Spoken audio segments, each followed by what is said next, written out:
Los equipos de Jesús. Aunque Jesús era Dios, era un rey, un incansable trabajador y un gran conquistador de almas, antes de comenzar sus actividades, él salió en búsqueda de personas que pudieran unirse a él en el gran propósito de predicar el Evangelio. A medida en la cual iba encontrando sus discípulos, les decía: «Venid en pos de mí, y yo os haré pescadores de hombres». Esto lo vemos en Mateo capítulo 4, versículo 19 y en Marcos 3:13. Y después de un tiempo de reclutamiento, él formó su grupo de 12 hombres. Y a partir de ese momento, Jesús recorrió todas las ciudades y poblados, enseñando en las sinagogas, predicando el evangelio del reino y sanando toda enfermedad y toda dolencia en el pueblo. Aunque él se levantara muy temprano y durmiera tarde, aunque fuese diligente y su prioridad fuese anunciar el evangelio, surgió un momento en el que Jesús se vio limitado. Él amaba a las personas, mas no podía alcanzarlas solo. Fue entonces que, viendo ese panorama, él se dirigió a sus discípulos diciendo: «A la verdad, la mies es mucha, mas los obreros pocos. Rogad pues al Señor de la mies que envíe obreros a su mies». Esto lo vemos en los versículos 35 al 38 de Mateo 9.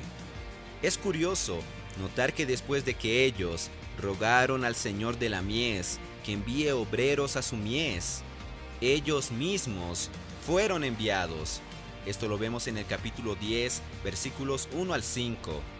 Aquí tenemos un importante principio espiritual. Cuando oramos por la obra de Dios, el amor nace en nuestro corazón, así como también el compromiso que nos impulsa a cooperar con ella. Vamos a recordar que hasta aquel momento los discípulos simplemente eran un grupo de 12 hombres que acompañaban a Jesús. Esto lo vemos en Lucas capítulo 8, versículo 1. Ciertamente, Jesús los conservó cerca de sí, a fin de que ellos sean entrenados por Él en el día a día.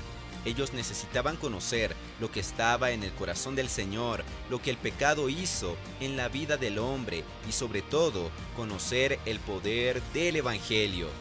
Mas como no podían solamente recibir lecciones, el momento de practicar lo que habían aprendido había llegado. Fue en ese punto que el Señor, después de que les dio la autoridad, los envió. Probablemente el Señor haya hecho en aquel momento 6 equipos de 2. ¿Cuántas ciudades no fueron alcanzadas por esos 12 hombres? Entretanto, más tarde, por causa de la extensión de la mies, el Señor designó otros 70 y también los envió de 2 en 2. Esto lo vemos en Lucas capítulo 10, versículo 1. Ese procedimiento debe haber causado un gran impacto en aquella ciudad, pues a partir de ahí ya habían varios equipos de evangelistas en las calles predicando el evangelio del reino. La necesidad de formar equipos de evangelistas no pasó, no cambió. Hoy la mies está aún mayor y la cantidad de trabajadores no es suficiente. Así como los discípulos oraron para que el Señor levantara nuevos trabajadores, nosotros, como hijos de Dios, debemos hacer lo mismo. Es posible que después de que oremos por la necesidad de la mies, el Señor coloque un compañero, que puede ser un hermano, cónyuge o incluso nuestros hijos, para salir con nosotros como equipo. Señor Jesús, qué bendición es hacer parte de uno de los equipos de Jesús.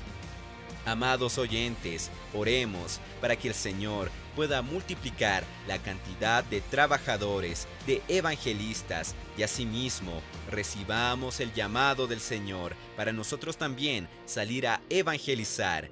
Que Dios los bendiga.